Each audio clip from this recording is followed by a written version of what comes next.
जय हिंद दोस्तों। स्वागत है एक बार फिर से अपने YouTube channel RS. Middle class coaching में। और आज हम फिर से लेकर हाजिर हैं आपके लिए कुछ क्वेश्चन जो नंद वंश से संबंधित है। ये दोस्तों इतिहास के नंद वंश से संबंधित है। तो चलिए शुरुआत करते हैं आज का प्रश्न।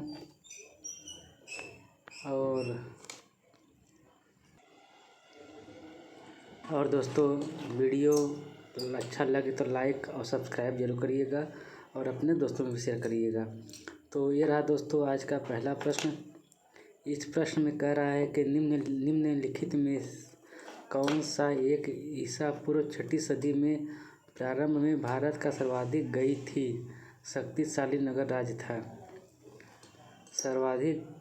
भारत का सर्वाधिक गई थी जो शक्तिशाली नगर राज्य था। ये आपके ऑप्शन दिए गए गांधार, कम्बोज, काशी, मगध। इसमें आपका सही उत्तर है दोस्तों ऑप्शन नंबर डी का मगध। मगध राज्य जो ऐसा था जो शक्तिशाली नगर राज्य था। इसी के साथ बढ़ते हैं दोस्तों अगले प्रश्न की तरफ। तो ये रहा हमारा दोस्तों अगला प्रश्न। निम्न में से कौन से भारत पर ईरानी आक्रमण के प्रभाव के रूप में माना जाता है। निम्न में से कौन से भारत पर ईरानी आक्रमण के प्रभाव के रूप में माना जाता है। खरोष्ठ पर ऑप्शन में दिया गया कि इसको क्रम सजाइए इसका। तो दोस्तों देखते हैं पहला क्या दिया है इसमें। खरोष्ठी लिपि का प्रचार, अभिलेख उत्कीर्ण करने की कला का प्रचार, ईरानियों की क्षत्रप प्रणाली का प्रचार, घंटा आकार के गुंबज की कला का प्रचार, स्त्री अंग रक्षकों की नियुक्ति का प्रकार। तो इसमें से दोस्तों आपका सही उत्तर होगा दोस्तों 1, 2 इसमें सभी सही है दोस्तों। ये दोस्तों इसको इसमें सभी सही है 1, 2, 3, 4, 5 इसमें आपका ऑप्शन नंबर डी राइट उत्तर होगा। इसी के साथ बढ़ते हैं दोस्तों अगले प्रश्न की तरफ। तो यह रहा दोस्तों अगला प्रश्न। निम्न में से कौन सा एक सिकंदर आक्रमण का प्रभाव नहीं था। जी दोस्तों निम्न में से कौन ऐसा एक सिकंदर का आक्रमण का प्रभाव नहीं था। इसमें है आपके ऑप्शन दिए गए हैं। इस कारण ने भारत और यूनान के बीच प्रत्यक्ष संपर्क स्थापित करवाया। ये सही है दोस्तों।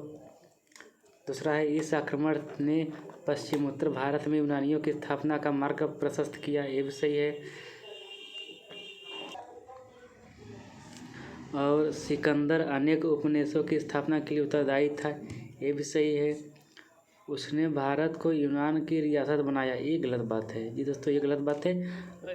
प्रश्न के अनुसार आपका ये सही उत्तर है दोस्तों। इसी के साथ बढ़ते हैं दोस्तों अगले प्रश्न की तरफ। निम्नलिखित में से किस राज्य में गणतंत्रात्मक शासन व्यवस्था नहीं थी। जी दोस्तों निम्न में से किस राज्य में गणतंत्रात्मक शासन व्यवस्था नहीं थी। कपिलवस्तु के, कुशीनगर के, वैशाली, लिच्छवी के, मगध के। इसमें आपका सही उत्तर है दोस्तों ऑप्शन नंबर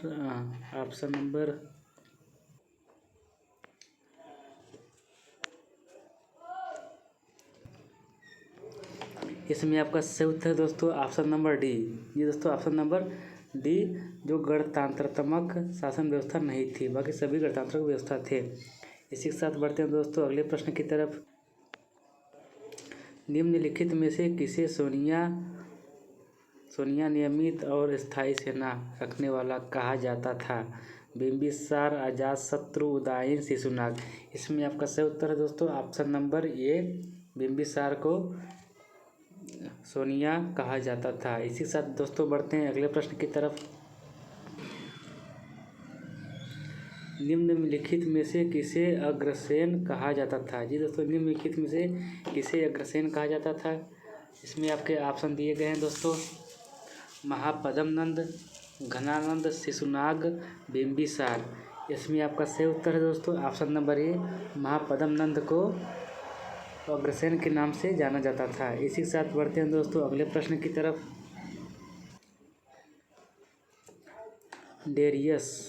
डेरियस ने 516 बीसी में सिंधु के तटवर्ती भूभाग को जीतकर उसे ईरान का 20वां क्षत्रपी बनाया। जिसे कितना राजस्व प्राप्त होता है। इसमें आपके ऑप्शन दिए गए हैं 360 टैलेंट, 370 टैलेंट, 260 टैलेंट, 270 टैलेंट। इसमें आपका सही उत्तर है दोस्तों ऑप्शन नंबर ए 260 टैलेंट कितना राजस्व प्राप्त होता है। इसी के साथ दोस्तों बढ़ते हैं अगले प्रश्न की तरफ। निम्नलिखित में से कौन सिकंदर के साथ भारत आने वाला पहला इतिहासकार नहीं था। जी दोस्तों, निम्नलिखित में से कौन सिकंदर के साथ भारत आने वाला इतिहासकार नहीं था।